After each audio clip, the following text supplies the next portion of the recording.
Hi, I'm Ann Hartnett, and I'm the co-founder and managing partner of Agent Publishing, and it's my pleasure to welcome Matthew Gardner for our 2025 Q1 check-in. Matthew Gardner is a prominent real estate economist. His housing forecasts are relied upon by Reuters for their U.S. housing market forecast and by Fannie Mae for their home price expectation survey. He also sits on the Washington State Governor's Council of Economic Advisors and is an advisory board member of the Runstad Department of Real Estate Studies at the University of Washington. Thanks for joining me today, Matthew. Oh, you are always welcome, Anne. How are you? I'm well. Glad to hear I'm it. going to jump right in. NAR recently stated that their 2023 and 2024 were the two most difficult years for home sales in decades. Do you expect 2025 to bring any meaningful relief, or are we in for another tough year? Well, that's a great question to start with, and you're absolutely right. 2024 was ugly, right? We had a bit less than 4.1 million transactions in the resale market. So for perspective, that's the lowest number since, 1994? And actually, it was fewer that year than we saw following the bursting of the housing bubble. So it's been certainly a rough couple of years for real estate agents. However, the glass half full part of me suggests that sales are happening, right? We've seen about 500,000 closings in the first 2 months of the year. So that's not great, but it's better than nothing.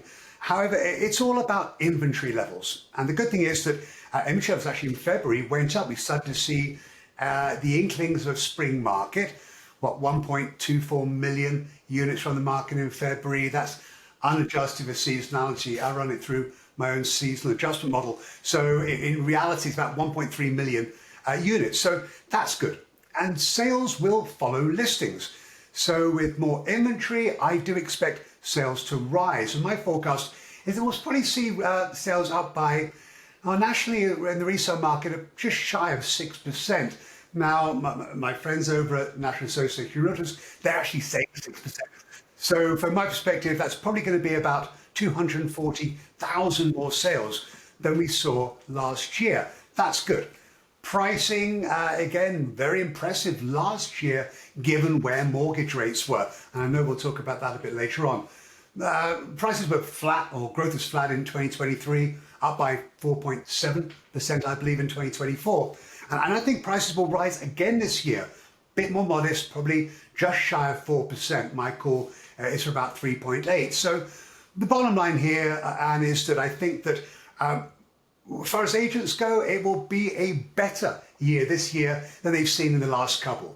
So glass half full. Policies around tariffs, immigration, and other economic levers under the current administration are being framed as protective of U.S. industries. But from a housing perspective, it feels policies actually be doing more harm than good. And you're absolutely right. There are a couple of things we need to look at here. One of which is, we'll start with tariffs. I mean, tariffs are certainly a big issue. And the trouble is that statements made by the president, well, they appear to have a half-life of about 30 seconds. So he can say something and then an hour later he's saying something different. And that leads to uncertainty. Now, here's the problem. Uncertainty, what do we do when we as individuals or companies, when we're not sure? Well, we do nothing. We freeze in place. And that's not a good thing for the US economy. So that's one part of tariffs, but the bigger part, in my opinion, is tariffs are inflationary. And if we start seeing inflation going up, well, that's going to impact the decision-making by the Federal Reserve. And specifically to our world in real estate, well, the impact on the housing sector really can't be ignored. It is very, very big. Now, builders estimated recently that just tariffs, which we believe are going to happen come April 2nd, that's going to add an average of $9,200 to the price of a new home. Now, put it this way, we imported about a bit more than $11 billion worth of materials in the residential construction industry last year. That's about 32% of what it takes to build a home. Here's the kicker, 23% of that came out of China, about 13.5% from Mexico, and about a bit shy of 9% from Canada. These are the countries we're clearly focusing on tariffing. So with 100 million households today in America priced out of home ownership, for every $1,000 that a price for a new home goes up, well, that price is out about 115,000 people. So it is a big concern, and I think what we will end up seeing is that point of uncertainty. And here's the trouble with uncertainty, as I mentioned earlier, it means we freeze in place. And so when you're thinking about making likely one of the biggest decisions we make in our lives, buying a home, that's not going to be a good thing. So I'm hopeful that we'll get some clarity during the course of the spring. That's going to make it hopefully a little bit easier on people and on companies to start making these remarkably important decisions. We've seen some major moves recently. Compass acquiring App Properties Christie's, Rocket purchasing Redfin, and more rumors are swirling. Do you anticipate more brokerages consolidation ahead, and what does that mean for brokers? Well, I would say yes, we will. Why? Well, consolidation is not a new thing. It's been going on for years, if not decades. But there are a couple of reasons we need to think about it a bit differently. First, consolidation as a strategy. The companies are thinking to consolidate their financial strength, take advantage of market opportunities through mergers and acquisitions to grow. Now, it's been done before. We certainly saw it for a number of years with Compass. There's another reason as well. That's the potential for an economic slowdown. Now, some, not all, certainly not me, economists are predicting an economic slowdown, a possibility of a recession. So I think that we could see some brokerages look to consolidate to become more efficient. But the big thing, I think the number one thing is actually revenue and revenue concerns. So bear with me on this. Look at the math very briefly. There's about 1.6 million real estate agents in the country, about 125,000 brokerages. Do the math, about 13 agents per firm. So again, not big, but if we take out the biggest 500 brokerage or companies, they've got about 600,000 brokers. That's about 8 agents per brokerage. There's a big disparity. The balance is remarkably small. Lots of small shops, there are possible acquisition targets. But here's the thing. In 2023, the dodgy numbers on 2024, I'm afraid, from NAR, there are about 1.55 million brokers. So 4.1 million transactions, that's 2.6 sales per agent, or 5.2 sides. Of course, there's 2 sides for every transaction. The latest data which I could find, dated back in October, 12 months leading up to that, about the same, about 2.6, or again 5.2. So market share has been declining per broker or per agent because there's more of them out there. The market actually peaked in 1999, about 7 transactions per agent. So we've never seen the 2s, quite frankly, ever. So more agents, fewer transactions with where the market is today. That means lower revenue for brokerages.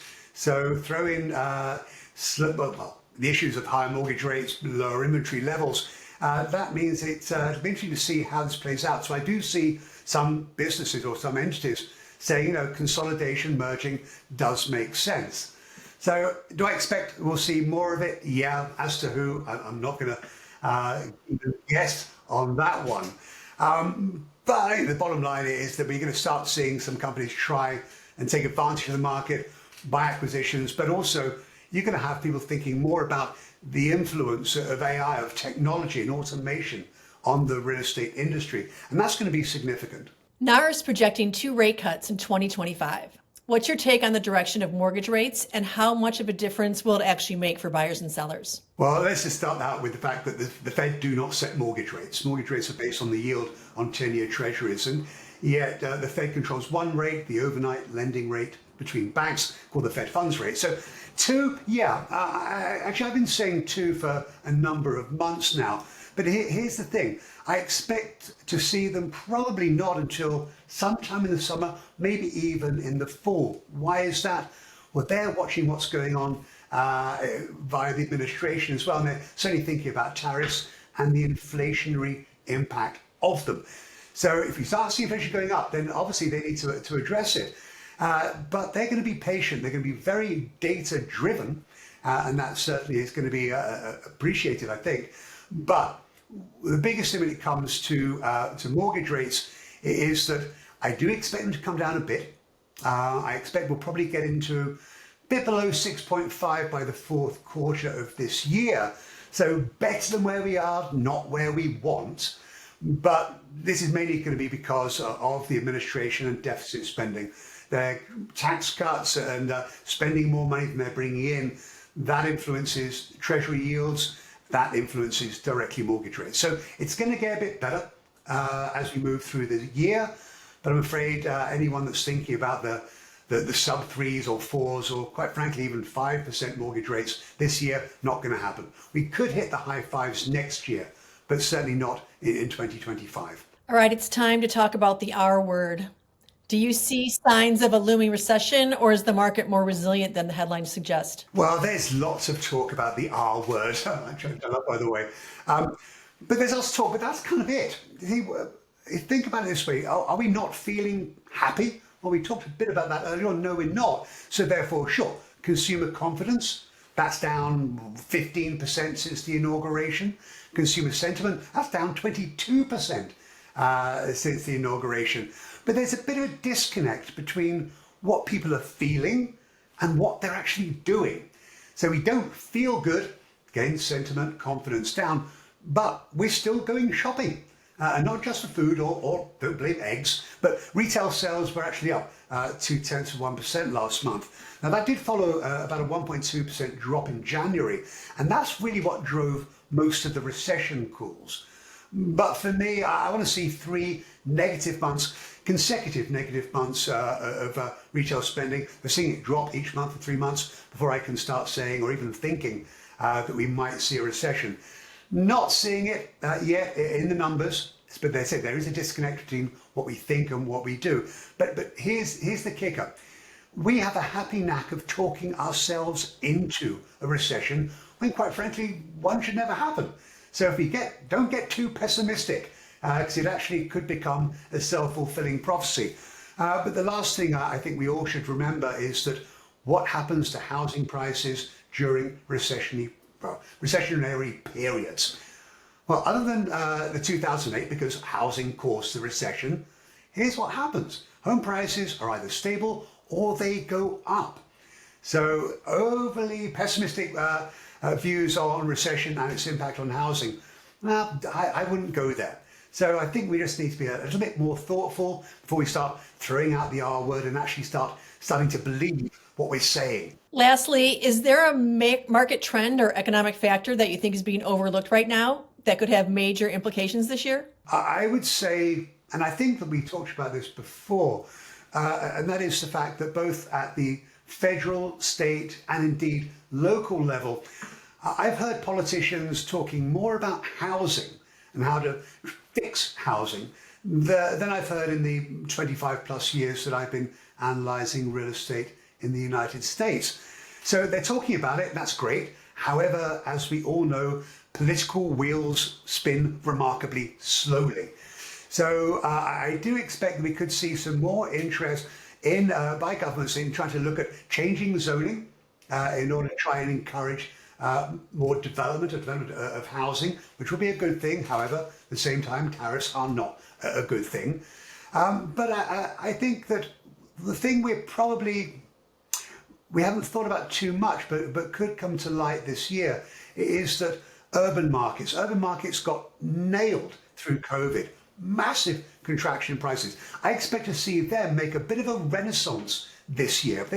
We all know they were sorely beaten up through that couple of year period.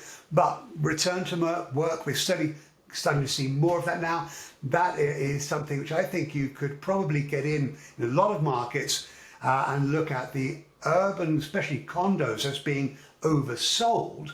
I'm not saying you're going to make a bunch of money in 1 year, but hold on to it long enough, I think that's going to come back. But I would also say watch the ex-urban and close-in suburban markets. I think those are markets which have done particularly well in terms of recovery. They're going to likely continue to outperform the overall market, and that's going to be applicable across the country. Well, thank you so much, Matthew, for your Q1 insights. I look forward to chatting with you, rehashing Q2. I look forward to it as well. Thanks for having me on again, Anne. Always a lot of fun. Thanks, Matthew.